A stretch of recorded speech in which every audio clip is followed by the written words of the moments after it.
செஞ்சிக்கோட்டை உலக பாரம்பரிய சின்னம் ஆகுமா?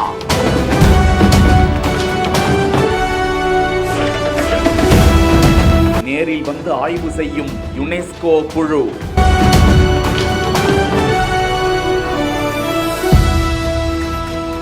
உலக அளவில் புராதனமான இடங்களை யுனெஸ்கோ குழு ஆய்வு செய்து உலக பாரம்பரிய சின்னமாக அறிவித்து வருகிறது. அதன்படி தமிழகத்தின் கும்பகோணம் ஐராதீஸ்வரர் கோவில், தஞ்சை பிரகதீஸ்வரர் கோவில், ஜெயங்கொண்டம் கங்கை கொண்ட சோழபுரம் கோவில், மாமல்லபுரம் சிற்பங்கள், மேற்கு தொடர்ச்சி மலை, நீலகிரி மலை ரயில் உள்ளிட்டவற்றை பாரம்பரிய சின்னங்களாக அறிவிக்கப்பட்டிருக்கிறது.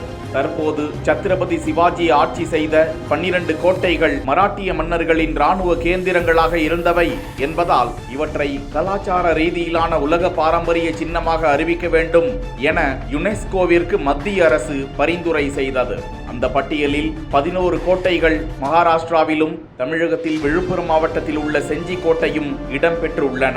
மராட்டியர்கள் கிபி 1678 முதல் 1697 ஆண்டு வரை செஞ்சிக்கோட்டையை தலைமையிடமாக கொண்டு ஆட்சி புரிந்ததால் புராதன பட்டியலில் இடம்பெற்றுள்ளது. இந்த நிலையில் மத்திய அரசு பரிந்துரைத்துள்ள இந்த 12 கோட்டைகளையும் யுனெஸ்கோவின் தேர்வு குழுவினர் பார்வையிட்டனர். அதன் ஒரு பகுதியாக தென்கொரியாவில் இருந்து வரும் யுனெஸ்கோ பிரதிநிதி ஹவாங் ஜாங் லீ, மத்திய அரசு அதிகாரிகள், மாநில தொல்லியல் துறையை சேர்ந்த அதிகாரிகள் குழுவினர் செஞ்சிக்கோட்டையை நேரில் பார்வையிட்டு ஆய்வு செய்யும் காட்சியை தான் பார்த்து கொண்டிருக்கிறோம். உடன் காவல்துறை உயர் அதிகாரிகள், ஆட்சியர், கூடுதல் ஆட்சியர் உள்ளிட்ட அதிகாரிகளும் சென்று ஆய்வு குழுவினருக்கு தகவல்களை அளித்து வருவது குறிப்பிடத்தக்கது.